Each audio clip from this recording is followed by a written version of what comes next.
Assalamualaikum warahmatullahi wabarakatuh. Hamidanillah wa musalliyan musalliman ala Rasulillah Sayyidina Muhammad ibn Abdillah wa ala alihi wa sahbihi wa man walah, amma ba'du. Para pemirsa, para pengikut dan para pecinta channel YouTube MZT Malang Raya, alhamdulillah kita bisa melanjutkan kajian kita membahas tentang biografi dari para ulama yang beliau-beliau memiliki jasa yang luar biasa di tengah-tengah masyarakat Islam. Beliau-beliau merupakan rujukan-rujukan bagi ulama-ulama yang muncul di masa-masa berikutnya, yaitu para ulama, para fuqaha yang ada di masa-masa mutaakhirin di tahun-tahun atau di abad-abad yang ke-10 Hijriah. Yang mana pada kesempatan kali ini figur ulama yang akan kita baca biografinya adalah beliau seorang ulama yang berasal dari Yaman. Dan beliau ini dikenal dengan sebutan Syekh Abdullah Bamahramah. Kira-kira siapakah nama asli dari Syekh Abdullah Bamahramah ini? Dan di tahun berapakah beliau itu dilahirkan? Di tahun berapakah beliau itu meninggal dunia? Dan bagaimana perjalanan hidup beliau? Kepada siapa sajakah beliau ini belajar? Dan seperti apa pengalaman-pengalaman yang pernah beliau miliki, hingga kemudian pengalaman itu menjadi pemikiran yang ditinggalkan oleh beliau untuk umat Islam di masa-masa berikutnya. Beliau, Syekh Abdullah Bamahramah ini, memiliki nama asli Abdullah. Ayah beliau bernama Umar. Kakek beliau bernama Abdullah. Dan beliau karena berasal dari sebuah marga, sebuah kabilah besar yang disebut atau dikenal dengan Mahramah, sehingga beliau kemudian dipanggil, marga beliau ini dikenal dengan sebutan Bamahramah. Dan beliau memiliki, karena kabilah berikutnya, kabilah yang lebih besar di atasnya itu adalah dari orang-orang Syaiban, maka beliau kemudian dikenal dengan sebutan Asy-Syaibani. Beliau, Syekh Abdullah bin Umar bin Abdullah Bamahramah Asy-Syaibani ini mendapatkan julukan di awal atau disebut dengan kunyah dengan sebutan Taqiyuddin. Dan beliau juga merupakan sosok ulama yang diberikan gelar oleh orang-orang yang menghidup satu masa dengan beliau dengan sebutan Asy-Syafi'i As-Shaghir.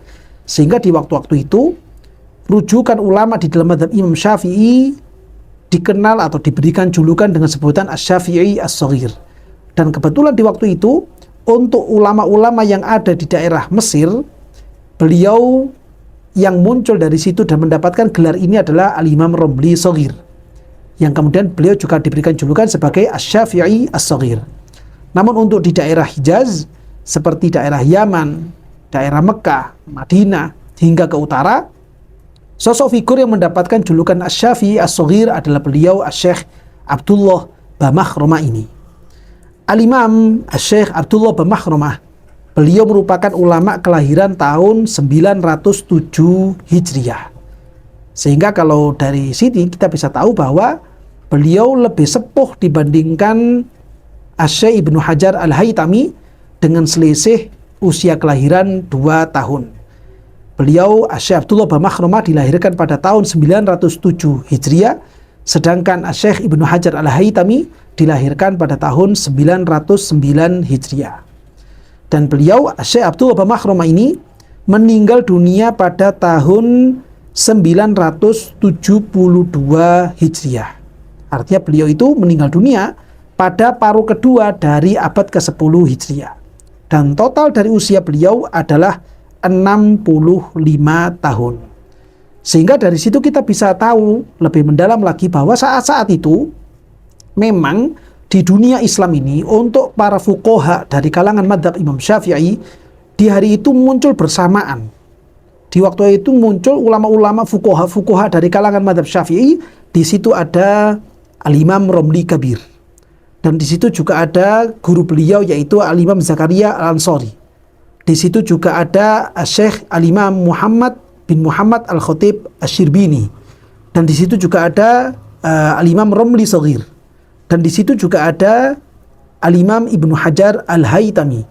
Dan di situ juga ada Syekh Zamzami yang insya Allah biografi juga akan kita baca di video yang selanjutnya. Dan di saat itu juga muncul seorang ulama yang dikenal dengan sebutan Syekh Abdullah bin Makhrumah ini.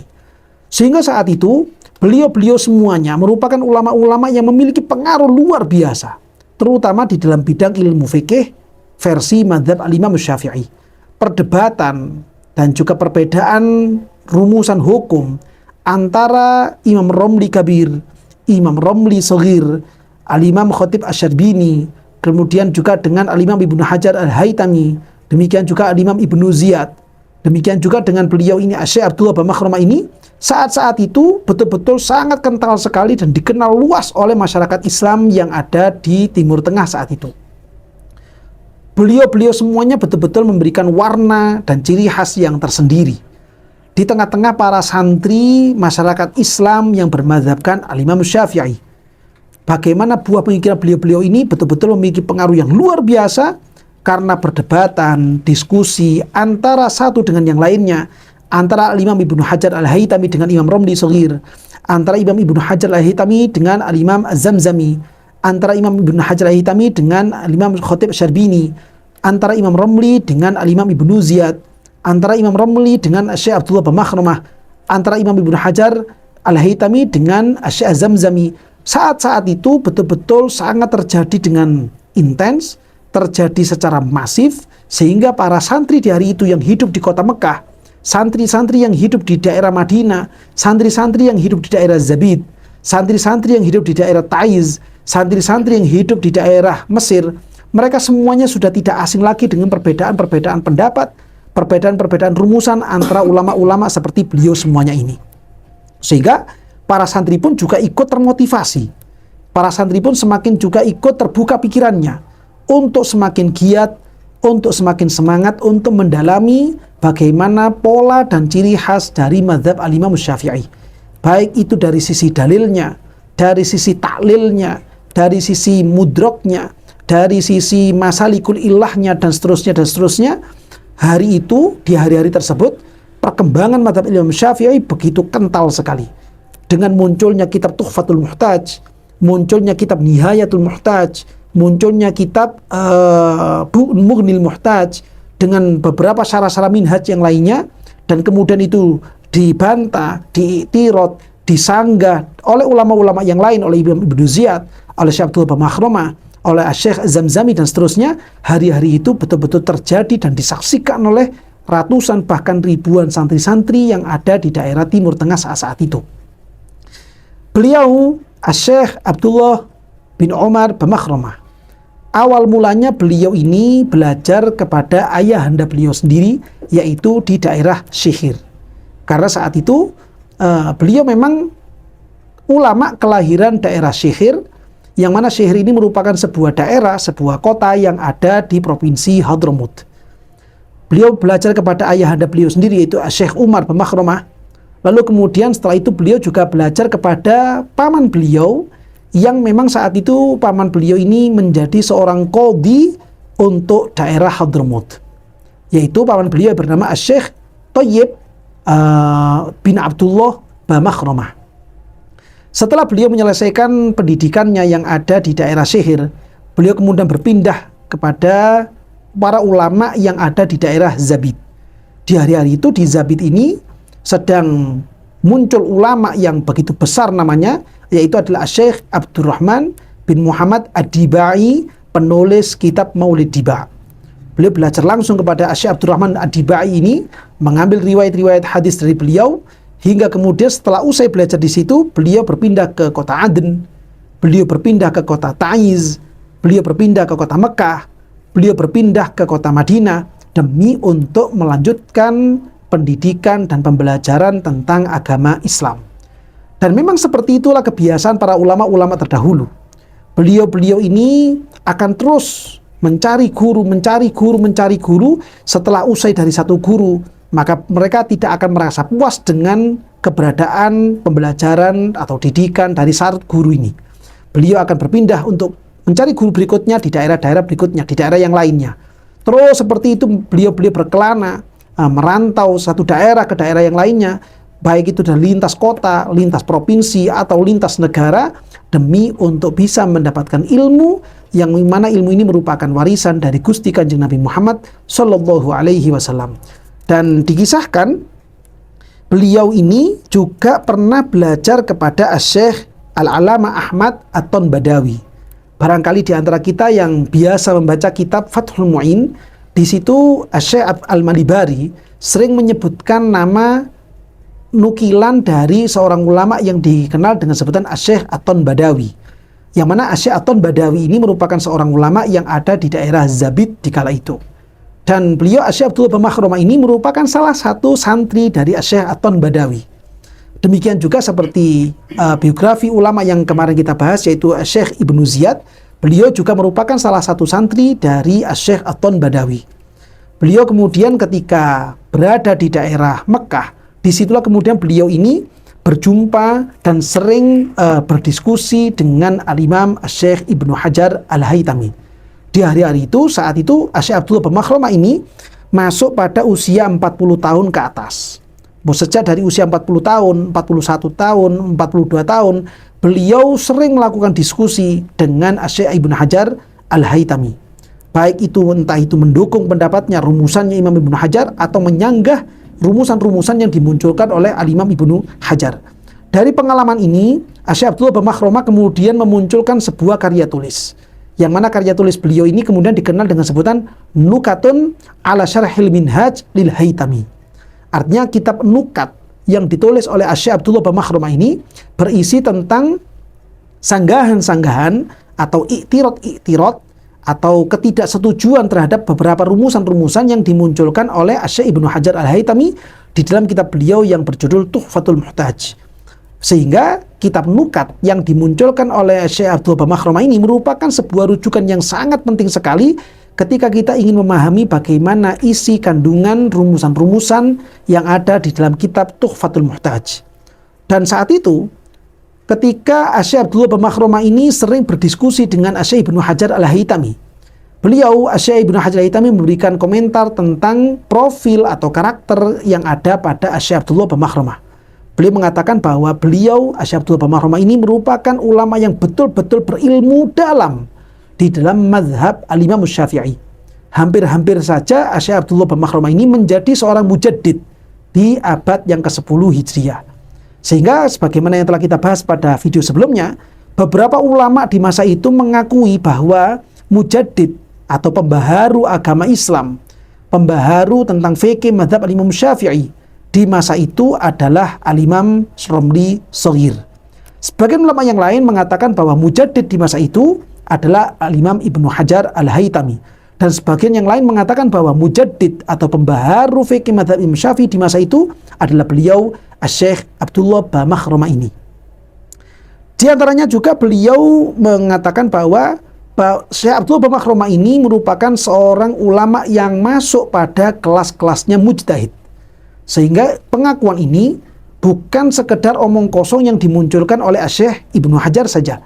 Ini merupakan sebuah pengakuan yang realistis sekali, dan memang seperti itu fakta adanya. Dan memang Syekh Abdullah bin Makhrumah diakui oleh ulama-ulama yang lain bahwa beliau memiliki pengetahuan yang sangat dalam sekali, pemahaman yang sangat menonjol sekali tentang fikih versi madhab Al-Imam Syafi'i. Sehingga beliau hampir-hampir untuk masuk pada kelas seorang ulama yang bukan sekedar fuqaha, tapi beliau juga menjadi seorang mujtahid tarjih di dalam madhab Al-Imam Syafi'i.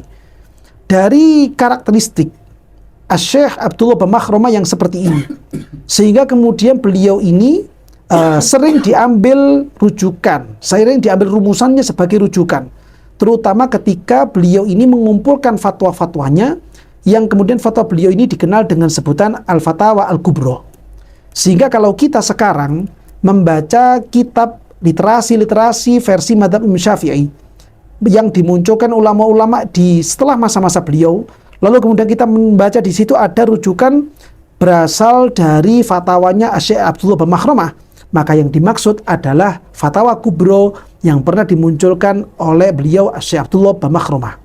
Di sisi yang lain, beliau juga memiliki kumpulan fatwa yang kemudian dikenal dengan sebutan Al-Fatawa As-Sughra li Syekh Abdullah bin Umar bin Makhrumah.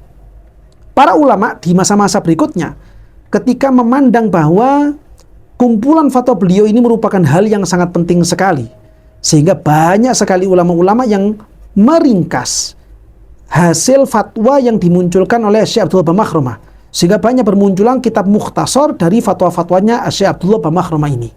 Dari situ kita bisa melihat bagaimana keagungan, bagaimana kemuliaan, bagaimana keluhuran keilmuan yang dimiliki oleh beliau Syekh Abdullah bin Makhrumah. Hingga kemudian dari pengalaman hidup, perjalanan hidup yang seperti itu, beliau habiskan semuanya untuk ilmu Gusti Kanjeng Nabi Muhammad SAW pada tahun 972 Hijriah, tepatnya pada tanggal 10 bulan Rajab. Allah Subhanahu wa taala mengundang beliau untuk kembali ke hadiratnya Allah Subhanahu wa taala, dan saat itu beliau saat berusia 65 tahun. Dari pengalaman hidup, perjalanan hidup yang dimiliki oleh beliau Syekh Abdullah bin Makhrumah ini, kita bisa melihat bagaimana upaya ulama-ulama terdahulu untuk memberikan, mendedikasikan rasa perhatian dan pedulinya kepada umat Kanjeng Nabi Muhammad SAW, dan juga rasa peduli dan perhatian kepada agama Allah Subhanahu wa taala, syariatnya Gusti Kanjeng Nabi Muhammad SAW, dengan penuh keikhlasan, dengan penuh keluhuran hati, dengan penuh akhlak yang mulia, sehingga ilmu-ilmunya bisa menjadi ilmu yang manfaat dan barokah di tengah-tengah masyarakat Islam. Penting bagi kita semuanya, terutama bagi kaula muda, untuk mencontoh kehidupan seperti beliau-beliau ini. Yang beliau-beliau itu memang telah terbukti mendapatkan keselamatan dan ridho dari Allah Subhanahu wa taala, menjalani kehidupan, sehingga kita pun juga penuh harap bisa menjadi orang-orang yang selamat dunia sampai alam akhiratnya. Mudah-mudahan kita semuanya dan keluarga kita betul-betul mendapatkan ridho dari Allah Subhanahu wa taala. Amin ya rabbal alamin.